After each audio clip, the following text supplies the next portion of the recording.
আসসালামু আলাইকুম রহমতুল্লাহ। কেমন আছেন সকলেই? আশা করি সকলেই ভালো আছেন। আমি আপনাদের জন্য একটি মহাগুরুত্বপূর্ণ, বিশেষ করে ব্যাংকিং খাতের সাথে জড়িত ব্যাংকে অ্যাকাউন্ট হোল্ডার অর্থাৎ সকল ব্যাংকের সকল গ্রাহকদের জন্য এটি একটি মহামূল্যবান গুরুত্বপূর্ণ আপডেট নিউজ। এটি একটি সুখবরও বলতে পারেন, কারণ আমরা দীর্ঘদিন ধরে ব্যাংকিং খাতকে তালমাতাল অবস্থায় দেখছি। আমি আজকে যে নিউজটি নিয়ে এসেছি, নিউজটির শিরোনামে রয়েছে গভর্নরের দক্ষ ব্যবস্থাপনায় ব্যাংকিং খাতে শৃঙ্খলা ফিরেছে। অর্থাৎ এই নিউজটি সকল ব্যাংকের সকল গ্রাহকদের জন্য মহামূল্যবান এবং সুখবর বলতে পারেন।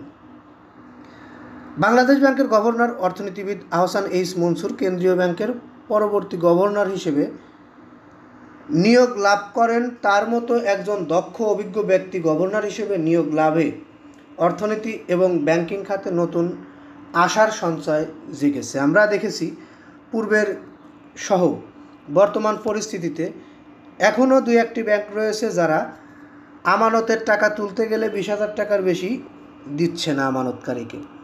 একজন আমানতকারীর ব্যাংকে 50 লক্ষ টাকা থাকলেও সে একবারে 50,000 টাকাও ব্যাংক থেকে তুলতে পারছে না। এটি আসলে কাম্য নয়। এ বিষয়টি নিয়ে আমরা অনেক নিউজ দেখেছি বা আমরা নিজেরাও অনেক নিউজ করেছি। তবে বর্তমান প্রেক্ষাপটে অবস্থা বিবেচনায় governor doctor Ahsan H Mansur আসার পরে ব্যাংক খাতকে যেভাবে টেনে তুলেছে, আসলে এটি কল্পনাহীন। এবং পাচারকৃত টাকা দেশে ফিরিয়ে আনার উদ্দেশ্যে গভর্নর যেভাবে দেশ বিদেশে দৌড়াচ্ছে, এটি আসলে বাঙালিদের জন্য অনেক বড় একটি পাওয়া। আমরা বাংলাদেশকে ভালোবাসি, বাংলাদেশের অর্থনীতিকে ভালোবাসি। বাংলাদেশের অর্থনীতি ঘুরে দাঁড়ালেই আমরা দেশবাসী ভালো থাকব। সেই প্রচেষ্টাই খেলাপি ঋণের পরিমাণ এমন বেড়েছিল, সেটাকে টেনে ধরা সম্ভব হয়েছে। তারপরও যে 5টি ব্যাংক সবচেয়ে বেশি দুর্বলতায় রয়েছে, তার মধ্যে 3টি ব্যাংকের খেলাপি ঋণের পরিমাণ প্রায় 90%।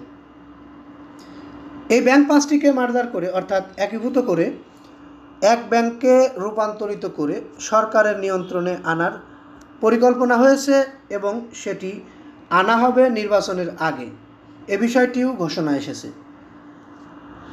অন্য ব্যাংকগুলো, যেগুলো ব্যাংক মোটামুটি ভালো অবস্থানে ছিল, সেগুলো এখন আরও ভালো অবস্থানে উঠে গেছে। গ্রাহকরা এখন তাদের আমানতের টাকা নিশ্চিন্তে অনেক ব্যাংকেই রাখতে পারে। আমরা 10টি ব্যাংকের লিস্ট পেয়েছি। সেই 10টি ব্যাংকের লিস্টও আমরা পূর্বের ভিডিওতে দিয়ে দিয়েছি। আপনারা চাইলে আমাদের পূর্বের ভিডিও থেকে সেই ব্যাংকের লিস্টগুলো দেখে নিতে পারেন। এই ব্যাংকগুলো বাংলাদেশের সর্বোচ্চ ভালো অবস্থানে রয়েছে, অর্থাৎ এই 10টি ব্যাংক সর্বোচ্চ ভালো অবস্থানে রয়েছে। আপনারা চাইলে আপনাদের আমানতের টাকাগুলো এই ব্যাংকগুলোতে আমানত হিসেবে গচ্ছিত রাখতে পারেন। তাছাড়া যে ব্যাংকগুলো রয়েছে বাংলাদেশে 161টি ব্যাংক রয়েছে। 61টি ব্যাংকের মধ্যে মোটামুটি সবগুলো ব্যাংকই এখন ভালো অবস্থানে রয়েছে। 5টি ব্যাংকের অবস্থা খারাপ হলেও সেটি একীভূত করে একটি ব্যাংকে রূপান্তরিত করলে সেটির অবস্থাও ভালোর দিকে আসবে বলে আশা প্রত্যাশী। এই জন্য আমরা গভর্নরকে ধন্যবাদ জানাই, বাংলাদেশ সরকারকে ধন্যবাদ জানাই। এতক্ষণ পর্যন্ত ধৈর্য সহকারে নিউজটি দেখার জন্য আন্তরিক ধন্যবাদ জানিয়ে এখান থেকে বিদায় নিচ্ছি। পরবর্তী নিউজ পেতে অবশ্যই চ্যানেলটি সাবস্ক্রাইব করে বেল বাটন অন করে রাখবেন। ভালো লাগলে লাইক, কমেন্ট, শেয়ার করবেন। এই বলে এখান থেকে বিদায় নিই। আসসালামু আলাইকুম।